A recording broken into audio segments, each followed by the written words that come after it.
would like, first of all, thank the organizing committee, especially Kostas Parias, for the kind invitation and for his help in the establishment of our program of TAVI valves in the Papanikolaou Hospital in Thessaloniki.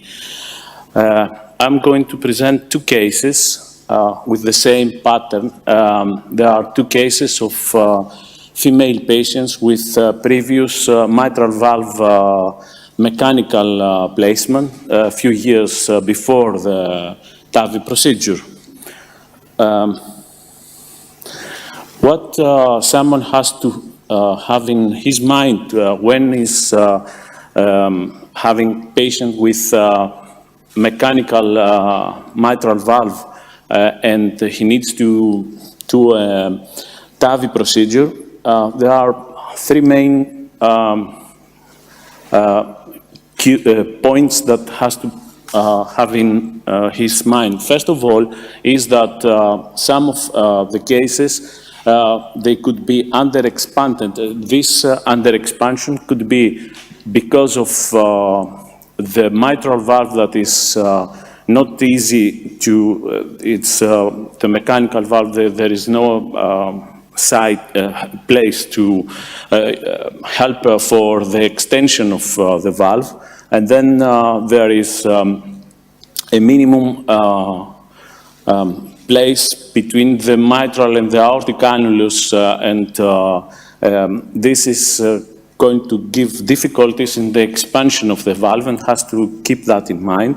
Second is the embolization of the device, and the third is during the manipulations that we are doing to implant the TAVI valve to make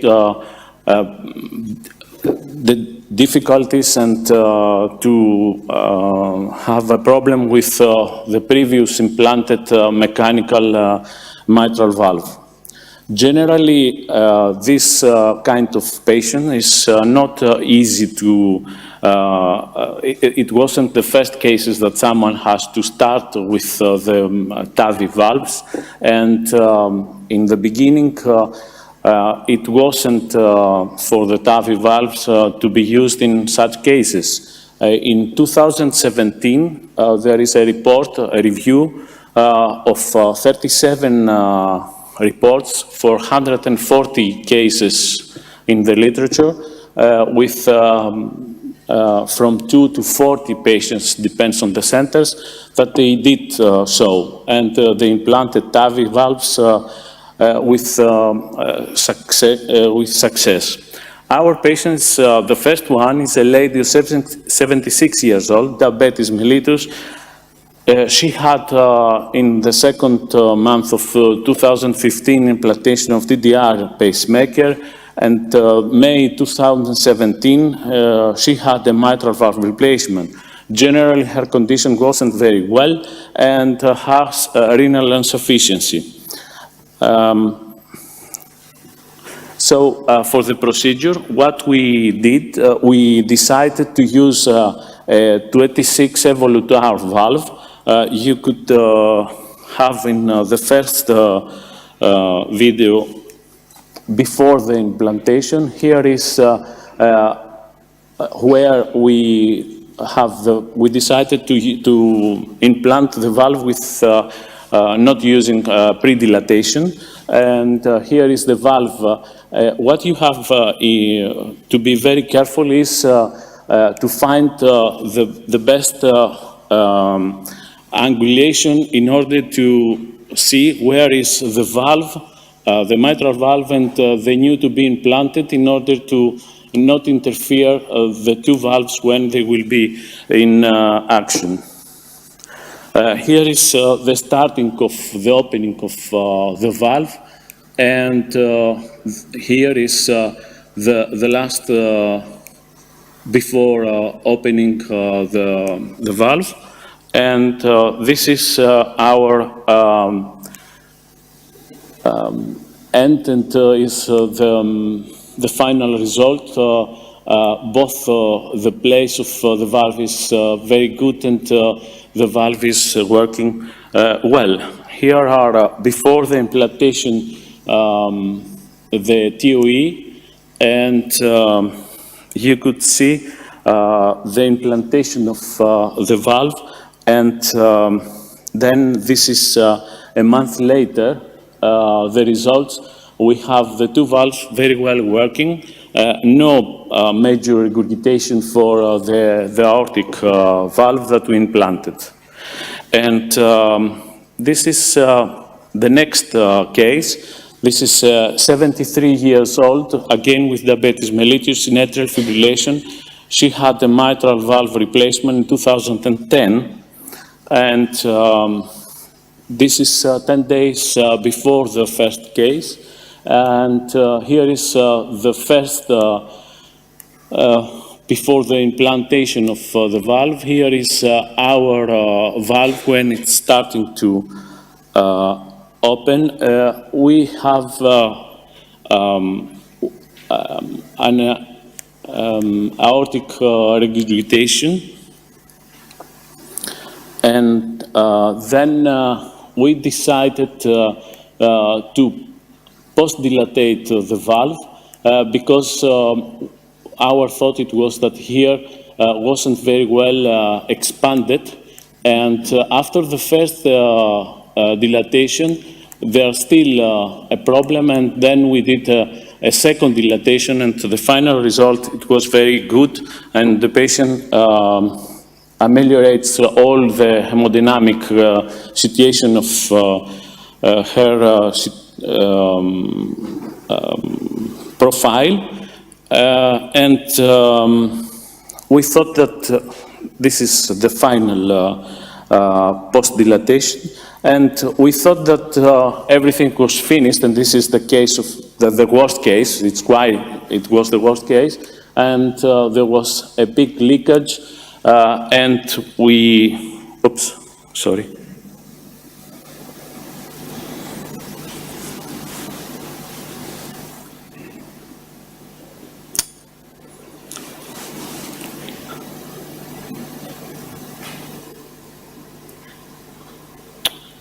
May we have the last video? The last video with, yes, that one, yes. And this is the final result of the problem, and the patient went back to the coronary care unit, and a few days later she went home, and again she came back. She's very well and with not a problem. So as I said in the beginning, the most important thing in these cases is that you should be careful on the extension of the valve, and you need to be very careful as well in not to interfere and during your manipulations with the mechanical mitral valve. That's it. Thank you. Before finishing, I would like to thank all the team of the Papaioannou Hospital.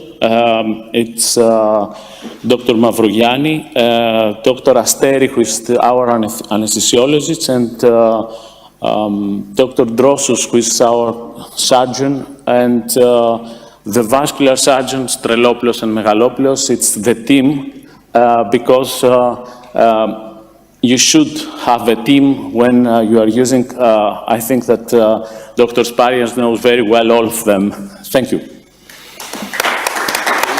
Thank you. Dr. Kafkas has a question. John, congratulations.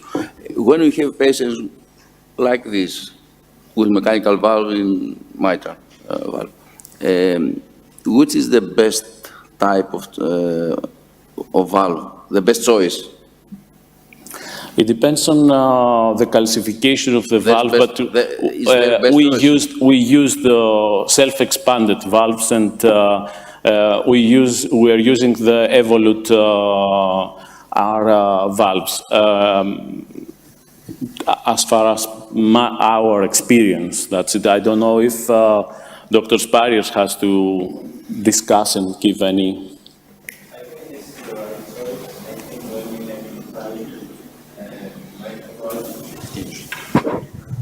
Your best guess will be to go with a repositionable, receiveable, retractable valve, because if something happens, you can remove it, change position. Sometimes, if the frame of the core valve, the evolute R, catches the metallic disc, it may be difficult just to pull it, especially with the old core valve. There was a problem. But now with the evolute, even if you go too deep at your first attempt, you can easily pull it back. So my first choice for this type of anatomy with metallic mitral valve will be self-expandable Medtronic valve. The best and the only. So, Not the only. We have done Edwards also in some cases, but the common rationale says that you should go with something you can correct if something goes wrong. I have just a question, since we are still talking.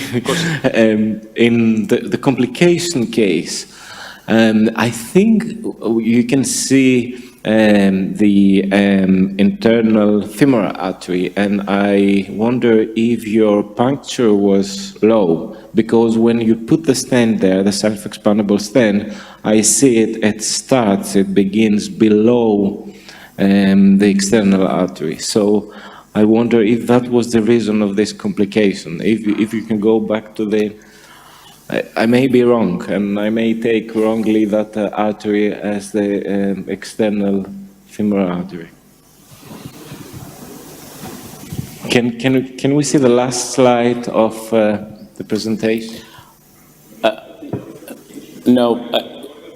Την τελευταία παρουσία, the last slide, and The very last slide of the very last slide, yes.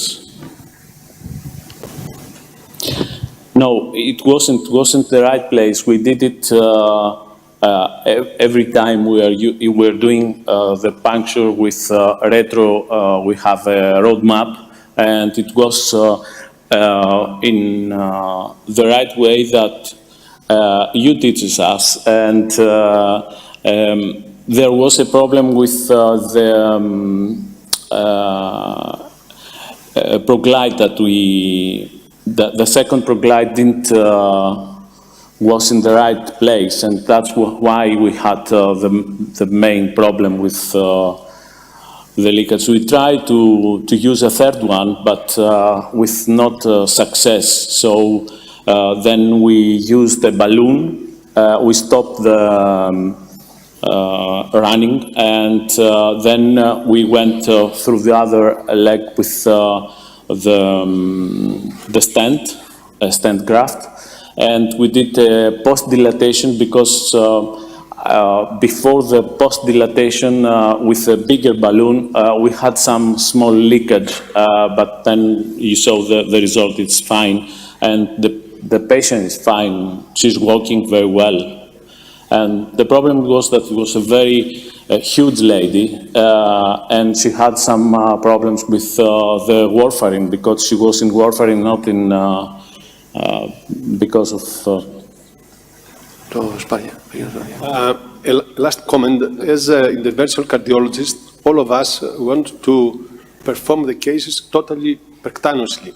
I wonder, in cases with severe tortuosity in iliac arteries, calcification, if it is better to call the vascular surgeons before, to have an open access and not to perform percutaneously. Maybe it's also cheaper. It's not. Especially it's not. From it's the opposite. From ProStar is cheaper, I think. Okay. I had a topic of presentation this morning on this.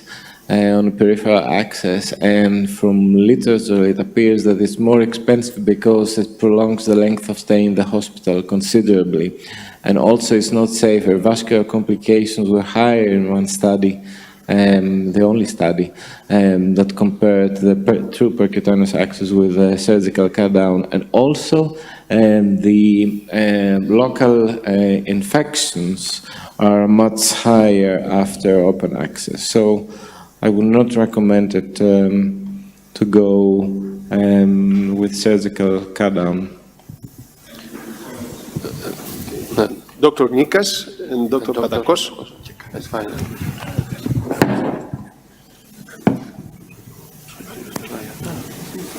I'll be very quick. As a surgeon, when I started, I thought, cut down, safe, good, easy.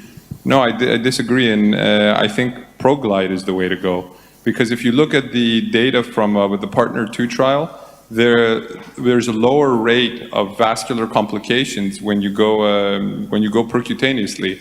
So I'm data-driven. I don't care if I'm a surgeon or what my job title is. I care about what's best for the patient, and what's best for the patient is that. And in the cases where you have the truly bad vessels, I was trained as a cardiovascular surgeon, so I've done lower extremity bypasses and abdominal aneurysms and all of this.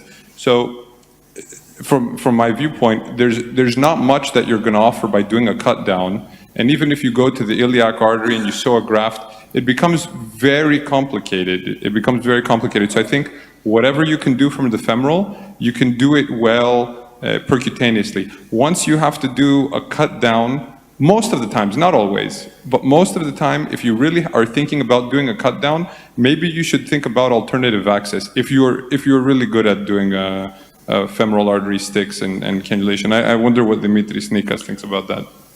No, I totally agree with you, but I just want to comment on this the one that you said. I think that really the puncture was really low because we can see in the profunda, and after the graft was put, I'm not sure whether it was put in the right place, because from the peripheral point of view, it's a place which is restricted for stent grafts because it's a flexion point. So yeah.